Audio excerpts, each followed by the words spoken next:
হয়, পোনপ্ৰথমতেতো মই নৰেশ ডাঙৰীয়া মোৰ ভাতৃ মই তেওঁক কংগ্ৰেছলৈ জনাইছোঁ। যিহেতু এইখিনি অঞ্চলত এখন ইংলিছ মিডিয়াম স্কুল খুবেই দৰকাৰ হৈ আছিলে।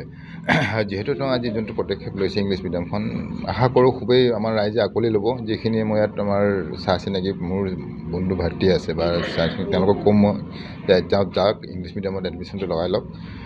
আৰু যিহেতু ধৰক আজিকালি যুগত ইংলিছটো অকণ দৰকাৰ হৈছেই চবকে, কিবা এখন লেটাৰ এখন লিখিবলৈ ইংলিছ মিডিয়াম দৰকাৰ হয়। চ' ইংলিছ মিডিয়ামৰ এইখিনিত মই যিহেতু দেখিলোঁ আমাৰ কুঁহিয়াৰবাৰী অঞ্চলত এইখিনি চাগে নাই চাগে, হয়নে? চ' এইখন খুলিছে, খুবেই ভাল হৈছে আৰু গোটেই ৰাইজে আঁকোৱালি লৈছে। আশা কৰোঁ ভালকৈ আগবাঢ়ি যাব। এইটো শুভেচ্ছা জনাবলৈ মই আজি আহিলোঁ। ধন্যবাদ। যিহেতু আমাৰ এই কুঁহিয়াৰবাৰী অঞ্চলত এক বৃহৎ যি শিক্ষাৰ অভাৱ মই অনুভৱ কৰিছিলোঁ, ইয়াত অনুপ্ৰাণিত কৰাৰ হিচাপে আমাৰ পিতৃ মাতৃ প্ৰথম, তাৰ পৰৱৰ্তী সময়ত আমি শিক্ষাগুৰুসকলক পৰা যি পৰামৰ্শ পাইছিলোঁ বা যি অনুভূতি পাইছিলোঁ, তাকে আমি বাস্তৱত ৰূপান্তৰিত কৰিবৰ বাবে আমি এখন অতি উন্নত মানৰ ইংলিছ মিডিয়ামৰ স্কুল এখন মই অনুভৱ কৰিছিলোঁ। যি শিক্ষাদান, যি পাঠদান দি পেলাই যিখন শিক্ষা অনুষ্ঠানৰ পৰা মই APSC আৰু UPSCৰ কাৰণে ষ্টুডেণ্ট প্ৰিপাৰেশ্যন কৰিব বিচাৰোঁ, তো তেনেধৰণৰ এখন স্কুল আমাৰ ইয়াত অভাৱ আছিলে।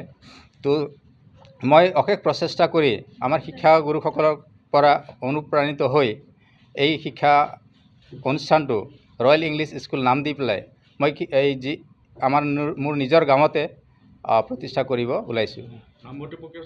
হয়, নামভৰ্তি প্ৰক্ৰিয়া চলি আছে। বৰ্তমান নাৰ্চাৰী, LKG, UKG নামভৰ্তি প্ৰক্ৰিয়া চলি আছে আৰু মাৰ্চ মাহৰ পৰা ক্লাছ 1ৰ পৰা ক্লাছ 5লৈকে নামভৰ্তি চলিব। তাকে মই আশা কৰিছোঁ আৰু সঁহাৰি পাইছোঁ। বিভিন্ন জেগাৰ পৰা মোক ফোন কল বা তেনেধৰণে যোগাযোগ কৰিছে। গতিকে মই আশাবাদী, মই ভালকৈ পৰিচালনা কৰি এই সমাজখনক শিক্ষা ক্ষেত্ৰত আগুৱাই লৈ যাম বুলি মই এক দায়িত্ব নিজৰ ওপৰত অৰ্পণ কৰিছোঁ। হয়, পোনপ্ৰথমতেতো মই নৰেশ ডাঙৰীয়া মোৰ ভাতৃ মই তেওঁক কংগ্ৰেছলৈ জনাইছোঁ। যিহেতু এইখিনি অঞ্চলত এখন ইংলিছ মিডিয়াম স্কুল খুবেই দৰকাৰ হৈ আছিলে। যিহেতু তেওঁ আজি যোনটো পদক্ষেপ লৈছে ইংলিছ মিডিয়ামখন, আশা কৰোঁ খুবেই আমাৰ ৰাইজে আঁকোৱালি ল'ব। যিখিনি মই ইয়াত আমাৰ চাহ চিনাকি মোৰ বন্ধু ভাতৃ আছে বা চাহ চিনাকি তেওঁলোকক ক'ম মই যে যাওক ইংলিছ মিডিয়ামত এডমিশ্যনটো লগাই লওক। আৰু যিহেতু ধৰক আজিকালি যুগত ইংলিছটো অকণ দৰকাৰ হৈছেই চবকে, কিবা এখন লেটাৰ এখন লিখিবলৈ ইংলিছ মিডিয়াম দৰকাৰ হয়। চ' ইংলিছ মিডিয়ামৰ এইখিনিত মই যিহেতু দেখিলোঁ আমাৰ কুঁহিয়াৰবাৰী অঞ্চলত এইখিনি চাগে নাই চাগে, হয়নে? চ' এইখন খুলিছে, খুবেই ভাল হৈছে আৰু গোটেই ৰাইজে আঁকোৱালি লৈছে। আশা কৰোঁ ভালকৈ আগবাঢ়ি যাব। এইটো শুভেচ্ছা জনাবলৈ মই আজি আহিলোঁ।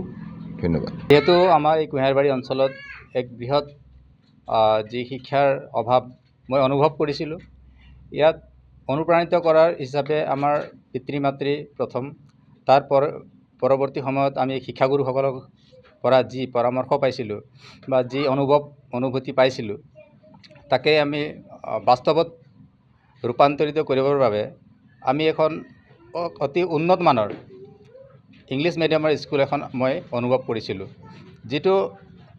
যি শিক্ষাদান, যি পাঠদান দি পেলাই যিখন শিক্ষা অনুষ্ঠানৰ পৰা মই APSC আৰু UPSCৰ কাৰণে ষ্টুডেণ্ট প্ৰিপাৰেশ্যন কৰিব বিচাৰোঁ, তো তেনেধৰণৰ এখন স্কুল আমাৰ ইয়াত অভাৱ আছিলে। তো মই অশেষ প্ৰচেষ্টা কৰি আমাৰ শিক্ষাগুৰুসকলৰ পৰা অনুপ্ৰাণিত হৈ এই শিক্ষা অনুষ্ঠানটো ৰয়েল ইংলিছ স্কুল নাম দি পেলাই মই এই যি মোৰ নিজৰ গাঁৱতে প্ৰতিষ্ঠা কৰিব ওলাইছোঁ। হয়, নামভৰ্তি প্ৰক্ৰিয়া চলি আছে। বৰ্তমান নাৰ্চাৰী, LKG, UKG নামভৰ্তি প্ৰক্ৰিয়া চলি আছে আৰু মাৰ্চ মাহৰ পৰা ক্লাছ 1ৰ পৰা ক্লাছ 5লৈকে নামভৰ্তি চলিব। তাকে মই আশা কৰিছোঁ আৰু সঁহাৰি পাইছোঁ। বিভিন্ন জেগাৰ পৰা মোক ফোন কল বা তেনেধৰণে যোগাযোগ কৰিছে। গতিকে মই আশাবাদী, মই ভালকৈ পৰিচালনা কৰি এই সমাজখনক শিক্ষা ক্ষেত্ৰত আগুৱাই লৈ যাম বুলি মই এক দায়িত্ব নিজৰ ওপৰত অৰ্পণ কৰিছোঁ। যিকোনো খবৰৰ বাবে যোগাযোগ কৰক 7099017330 লগতে 7099017110 নম্বৰত।